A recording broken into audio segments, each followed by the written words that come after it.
mula sa simple na pasulyap-sulyap, nagpapapansin sa'yo. Umabot sa palitan ng mga mensaheng kilig na kilig ako. Kamusta?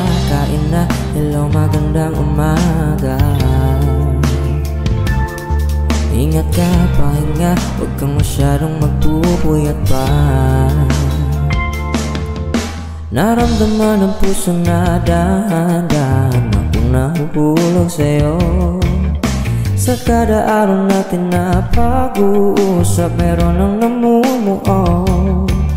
Ngunit di ko na alam kung anong patutunguhan. Ang hiling ko lang naman na itong naramdaman.